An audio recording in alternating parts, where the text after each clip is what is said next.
дигар савол: дар шабакаҳои иҷтимоӣ акси худ ё кӯдакатро гузорӣ гуноҳ аст ё не? саволи дигар: ман дар муҳоҷиратам, падару модарам занамро беиҷозати ман ба куҷое ки хоҳанд мебаранд. оё ин ҷоиз аст? илтимос бо ҳадисҳо фаҳмонед. саволи дигар: шавҳарам дар набудани ман дар назди падару модараш гуфтааст ки занамро талоқ мекунам. оё ман талоқ шудам? дигар савол: ман муҳоҷирам, дар Русия аз як мағоза харид кардам ва пулашро ба корт споридам. вақте ба хона омадам, дидам ки пул нагузаштааст. оё ин пулро рафта супорам ё не? дар вақти хоб қироати қуръон ё амри маъруф дуруст аст ё не аз телефон? дигар савол: ман 5 сол мешавад зани дуюмам. зани якуми шавҳарам бисёр азиятам мекунад, фоҳиша мегӯяд, тӯҳматам мекунад. аз рӯи асаб бемор шудагиам. оё метавонам ки аз шавҳарам талоқ талаб кунам?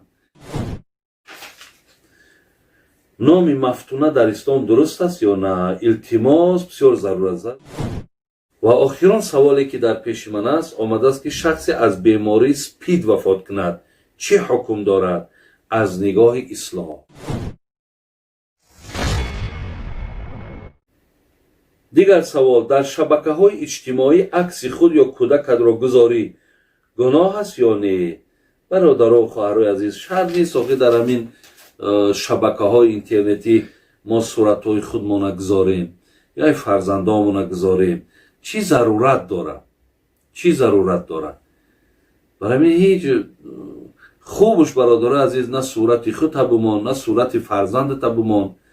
барои кӣ ҳамун лозимае? барои кӣ дар кораем?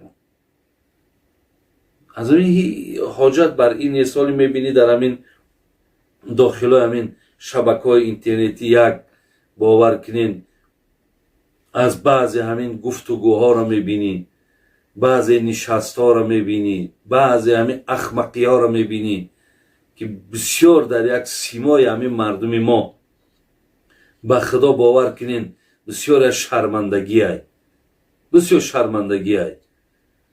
барои ҳамин худо донае дар ғайри дигар миллатҳо шояд ҳамин корҳоеро ки дар байни ҳамин бачаҳо духтарои мо шумо мешавад дар ҳамин шабакаҳо мепартоем, шояд дар дигар миллатҳо ҳамин чизо набошанд.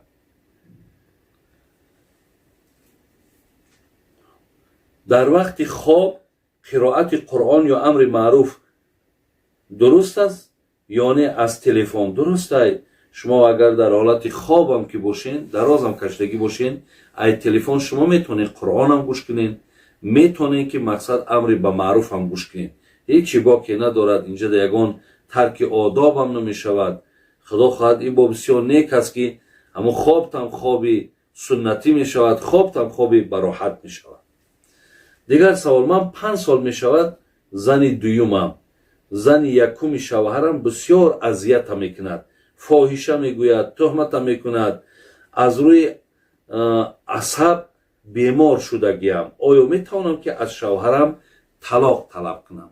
ин боз ҳамин масъалаҳо, масад баъзе бародаро вақте ки ман дар бораи дузанаҳо гуфта гузашта будам ки баъзе принсипҳоу шартҳои нодуруст мемонанд, баъзе бародаро эътироз карданд ки ҳоҷи бобо, мақсад шумо дар нисбати дузанаҳо яъне эҳтиёт кунен, қадар сахтгирӣ накунен гуфта бо барои мо баъзе чизҳо расониданд. лекин бинем ки он чизеро ки ҳамин хоҳари мо менависад, мисол зани аввал вақте ки ба нисбати зани дуюм ту фоҳишаиву ту фалониву дигар карда, ва шавҳари аввал аз амино огаҳӣ дорад, вале дар ҳамин масъала пешгирӣ карда наметавонад, қувваташ намерасад. бин суханаш ҳеҷ қадр қимате надорад. на дигар дар пеши якумаш қадр дорӣ, на дар дигар пеши дуюмаш. барои ҳамин бародари азиз ва гироми, якумана дуруст фаҳмед. ҳамин ҳар як кореда ки агар мега ба ҳар коре ки ҳиммат баста гардад, агар хоре бувад гулдаста гардад. бисёри шуморо мисол завқтон мета дузанагию сезанагию, лекин ҳамун ғайрату ҷасората ва ҳамун гӯем ғайрату ҷасорат чам надоред ва ҳамун масъулияте ки ба зимматона бояд ки шумо иҷро кунед ҳамун шам надоред. барои ҳамин оё беҳтар ин нест ки мақсад баъди мисол вақте намия айдасад ҳамин корҳо чӣ қадар дар ин тарафшон саргардонӣ дар он тарафшон саргардонӣ то дигар намедонӣ чӣ кор кунам. ҳатто буд нафарҳое ки вақте ки ду зан мақсад мувофиқ нашиданд, ҷанҷолҳо шиданд, сахтиҳо рафт, ҳар душа мисол талоқ кардӣ бо чандин фарзандо, бо баъдан омадаву зора кардӣ ки мақсад чил кунем роҳҳои ҳаминҳоро мақсад ҳатто ки бо айсари нав никоҳ карда гирифтанд. ҳар як корда бародарои азиз бисёр бо диққат бошем. ё хоҳарои азиз, вақте шумо зани дуюм мешен, сеюм мешен, хайки кори шумо ман ҳеҷ шуморо мисол пеши роҳи шуморо ҳаққи гирифтанам надорам, вале хуб андеша кунен, вазъиятта бубинен, шароитта бубинен, ҳамин зандориҳои ҳамимрӯзаро бубинен, ҳамаи ҳамира мақсад хулосаша буброру баъд мақсад ба ин кор даст бизанем. оли баъзе бародарон мара савол карданд ки баъзе занҳо ана мақсад зан мешаванд ба хотире ки ҳамин як борак шавҳар кунану баъд худошонаи шавҳарро бо талоқ талаб мекунанд. ҳамин қагӯянд ки хай мақсад фалони шавҳар кардагӣ буд. барои бисёр чизҳои аҷоиб ғароиб мешавӣ имрӯзо.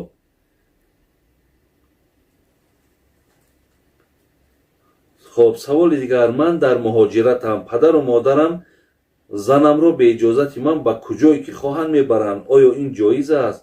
илтимос бо ҳадисҳо фаҳмонед.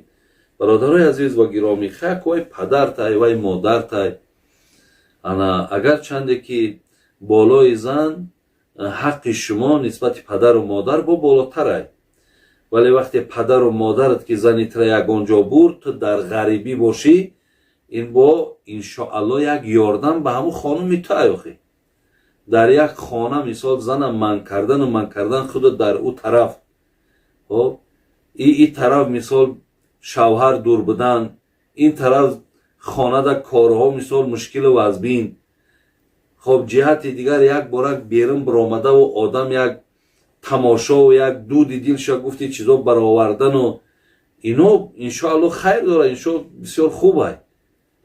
ҳатто ман ёра тавсия метавонам барои ҳамин мардҳое ки имрӯз мисол занҳошон дар хонаанд, барои он ки ҳамин занҳо ҳатто дилгир нашаванд, ҳамин занҳо ҳам асабонӣ нашаванд, ҳамино ҳам дар даруни хона бемор нашаванд, ҳамроҳатон бигирен дар кӯчаҳо як буброед, ягон ошхонаак бирен бишинен. ягон ҷои гуноҳш нест. охи бирен як ҷоя як мақсад дар қади кӯча як шукри аллои меҳрубон ин кӯчаҳоро бубин, ин ҷои нишастҳои зеборо бубин, бирен як ҷоякда бишинен, бо як суҳбатҳои худтон накунен.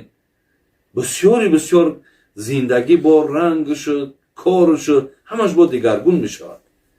вале модоме ки бо дар муҳоҷират бошӣ, ягон зиёне надорад. бигзор модарат куҷое меравад, аз модарат ту бовар надорӣ. барад занта барад ҳамроҳи худаш мақсад ҳамун баъзе ҳамун ғаму диққате ки ҳамун зан дорад, иншоалло дар ин ҳолатҳо бо дур мешавад. ин бо фоидаи та аст бародари азиз. дар ин масъала сахтгирӣ накунед. саволе ки дигар омадааст, номи мафтуна дар ислом дуруст аст ё на? илтимос бисёр зарурат зад. дуруст аст, мафтуна номи хуба, иншоалло ягон зиёне надорад, дуруст аст. саволи дигар кард, шавҳарам дар набудани ман дар назди падару модараш гуфтааст ки занамро талоқ мекунам. оё ман талоқ шудам? не агар дар пеши модарш ё падарш гӯяд ки ман занма талоқ мекунам, оли талоқ мекунам аки замони ояндаай, оли мекуна намекунаш маълум нест. не ки пеш падару модараш гуфта боша ки ана ма занма талоқ кардам ё занам бар ман талоқ, ана инҷода талоқ мешавад. дигар савол, ман муҳоҷирам, дар Русия аз як мағоза харид кардам ва пулашро ба корт споридам. вақте ба хона омадам, дидам ки پول نگذشته است، آیا این پول رو رفته سپارم یا نه؟ بسیار مهم است. نمیخواهم که حق یک کس را بخورم. بله برادر عزیز، اگر وقتی که از کارت مقصد پولی تو را انا گذرانیدی ولی نگذشته باشد، شما گشته به هم مگزین بیاین، چی مقدار مبلغی که بود اونجا شما رسانین که من همین خیلی مبلغ ای مگزین بار خریدگیم، شما همین مبلغ از من بگیرین. گفته این در گردن واجبه که شما رفته پول اونها رو پرداخت کنید.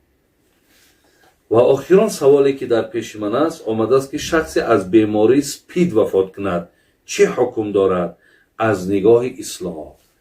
خدا حق نگاه دارد که برادران عزیز و گرامی که اگر مقصد سپید از غیر راه زنا هم می شود، یعنی امروز طبیب ها هم میگن که خلاص همین سپید از غیر زنا هم می شده است. اگر به شرطی که از غیر زنا باشد، از یگان جهت دیگر باشد، خیلی که خدا خواهد حساب بیماری که هست این یگان شرمندگی ندارد، این خیره برای تو.